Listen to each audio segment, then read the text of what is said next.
Pessoal, tudo bom? Bem-vindos para mais um Fala Dudu. E hoje a gente vai continuar a história do vídeo aula passado, que foi sobre o Plano Real, que está aniversariando, fazendo 25 anos. Como nós falamos lá, a essência do Plano Real foi a fixação da taxa de câmbio. Teve aquela coisa da mirabolante da URV no começo, a indexação plena para todo mundo começar a operar na mesma unidade monetária, mas na verdade o que segura a inflação, a hiperinflação, o que mata a hiperinflação e o que segura a inflação em patamares baixos de 95 a 99 é a fixação da taxa de câmbio, né? A nossa moeda passa a ser fixada ao dólar e aí não tem como ter inflação, porque não tem como o Banco Central ficar imprimindo moeda. Nossa moeda é fixa, o que rege a política monetária é uma paridade. Então o Banco Central praticamente deixa de ser um cara que toma ações discricionárias para subir, imprimir uma moeda, não. Ele só, a única coisa que ele faz é comprar ou vender reservas cambiais para manter a paridade cambial no 1 para 1, ou no caso do Brasil não era exatamente 1 para 1, a moeda nacional ia se depreciando um pouquinho ao longo do tempo, mas era isso que era o Plano Real, foi esse que foi o sucesso para debelar a hiperinflação, foi da fixação da taxa cambial. Em 97 tem a crise da Ásia, que é uma crise, os países que tinham regime de taxa de câmbio fixa também, né, que quebra. Os capitais saem de lá, não tem mais como financiar essa história de a moeda 1 para 1, e aí os países depreciam, passam por uma recessão grande, mas depois se levantam. 98, a vez da Rússia. 99, a vez do Brasil. Então o sistema financeiro internacional vai perdendo a confiança nesses países por motivos diferentes. Na Ásia foi porque eles tinham muita dívida de curto prazo, indexada à moeda estrangeira, né, em dólar. Então era, sei lá, o barbeiro lá, o cara que corta cabelo, tinha dívida em dólares, porque o câmbio era fixo, então era bom ter dívida em dólar. E isso daí começou a gerar uma desconfiança de que o sistema, em alguma hora, ia falhar. E aí, de fato, essa expectativa em si já ajuda o sistema a quebrar. Se eu acho que aquele banco lá vai quebrar, eu vou tirar o dinheiro de lá, né? Se eu acho que aquela empresa não vai falir, eu vou vender minhas ações. E aí você catapulta, né, o problema de uma maneira ainda mais violenta, né? Você dá um impulso adicional para o problema. Enfim, o Brasil vinha com os fundamentos macroeconômicos, principalmente o fiscal, ruim. A gente matou a inflação em 95. Para substituir o imposto inflacionário, a gente começou a aumentar o imposto, mas nada foi feito em relação ao gasto, que continua crescendo muito, em termos reais, acima da inflação. E aí o país vai acumulando esse desequilíbrio fiscal grande. A gente, com o câmbio fixo, também começa a ter problemas na área de exportação, porque você, forçando uma valorização da moeda, você prejudica o exportador e favorece, talvez, demasiadamente a importação. A gente começa a ter esses déficits externos e os mercados olham e falam o seguinte: pô, esse país aí não vai aguentar, ele não faz o dever de casa e está com déficit externo. E o governo não para de gastar mais do que arrecada. Vamos tirar o dinheiro desse país. E ainda mais depois, né, dos sucessivos ataques aí na Ásia e na Rússia, o Brasil vira meio que a bola da vez. E em 99, começo de janeiro de 99, a gente é obrigado a flutuar a taxa de câmbio, né? A gente opta e tal, mas as reservas começam a cair que nem louco, né? Caindo as reservas do Banco Central, porque as pessoas falam assim: eu tenho reais no bolso, só que eu estou sentindo um cheiro de que tem problema no ar aí, né? Cheiro de fumaça. Aí o cara corre no Banco Central e fala: olha, tem a paridade aí, é 1 para 1, 1 para 1,10, 1 para 1,15, me dá os dólares que eu quero. Aí o Banco Central começa a dar os dólares, chega uma hora e fala assim: pô, eu não tenho mais dólar para dar. Eu não imprimo dólar, o Banco Central brasileiro não imprime dólar, não pode imprimir reais. Aí as reservas cambiais caem e a gente chega, o Banco Central chega e fala assim: vamos soltar a taxa de câmbio.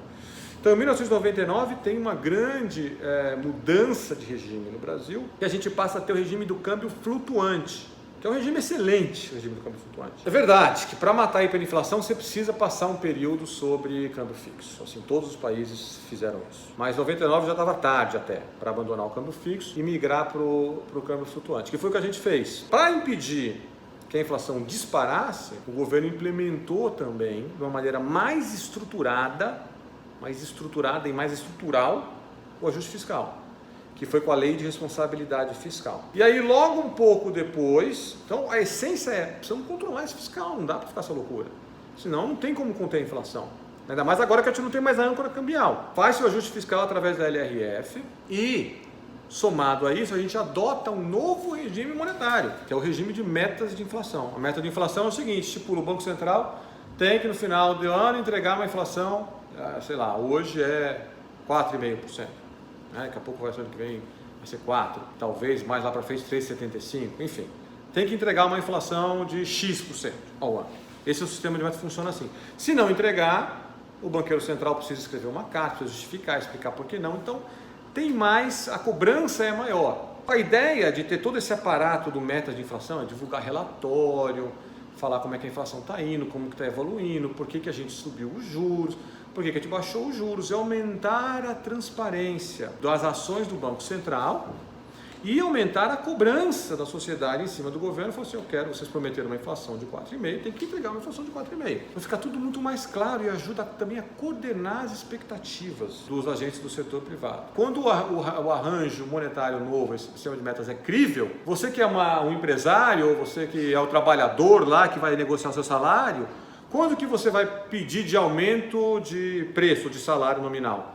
A meta de inflação, o valor que está estipulado, se você acredita de fato que o Banco Central vai entregar, vai ter a capacidade técnica e independência, né, de ação para entregar uma inflação naquele patamar. Então, o sistema de metas, a lógica dele é essa daí. E as pessoas acreditando nele, fica tudo mais fácil, porque se você acha que a inflação vai ser aquela que o Banco Central faz, as inflações já convergem para lá sem muito esforço. Obviamente o mundo não é essa beleza, né? Então o Banco Central precisa algumas horas dar uma puxada forte nos juros para baixar a inflação, como a gente viu acontecer aí recentemente, 2016, por exemplo. Mas aí o país, estou voltando à parte histórica, a gente dá esse salto, a gente sai do sistema de taxas de câmbio fixo e migra para o sistema de taxas de câmbio flutuantes junto com lei de responsabilidade fiscal, que vai impedir, né, ou vai colocar na cabeça das pessoas que, olha, o governo agora daqui para frente ele tem uma lei aqui, uma coisa que é séria e que ele vai seguir, ele precisa seguir, senão ele tem até penalidade, o cara pode ser preso, vai ter um processo. A gente teve a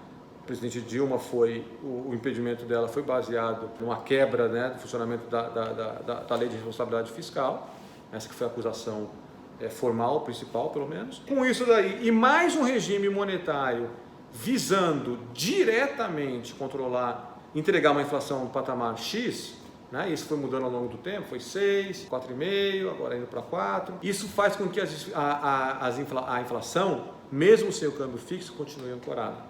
Então a gente continua depois de 1999 tendo uma inflação relativamente baixa e estável, com a exceção do ano de 2002. 2002 foi um ano em que houve uma depreciação cambial brutal na época da eleição, né, na primeira eleição do Lula, do governo Lula, porque havia uma grande desconfiança sobre o que ia acontecer com a política econômica, então o câmbio deprecia muito e aí, né, com todos os preços de bens que são transacionáveis no exterior, importados ou bens que se exportam, etc., eles acompanham a cotação cambial.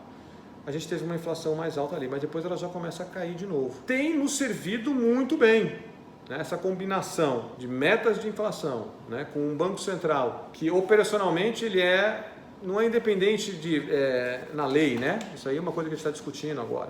Talvez o Banco Central venha a ter independência logo, nos próximos anos, mas ele não é independente na lei, mas foi bastante independente para alcançar o seu objetivo de inflação lá de 4,5%, com uma variação para cima ou para baixo, né, que era o intervalo da meta. Isso mais o fiscal e o câmbio flutuante, que a gente chama de tripé macroeconômico. O câmbio flutuante ele serve para absorver os choques que batem na economia, então acontece alguma coisa muito ruim, a taxa de câmbio se deprecia e você mantém pelo menos a rentabilidade do setor exportador, por exemplo. O fiscal, que é para não deixar a dívida entrar numa trajetória explosiva, a lei de responsabilidade fiscal, e o Banco Central agindo desse modo relativamente independente, né, com todo esse aparato do método de inflação, consegue manter a estabilidade monetária mesmo depois do fim do período de câmbio fixo. E aí nós chegamos hoje a gente tem esse regime, método de inflação, mais taxa de câmbio flutuante, mais lei de responsabilidade fiscal. Então é isso daí, obrigado por assistir, divulga, aperta aí os botãozinhos embaixo, curtir, se matricula no canal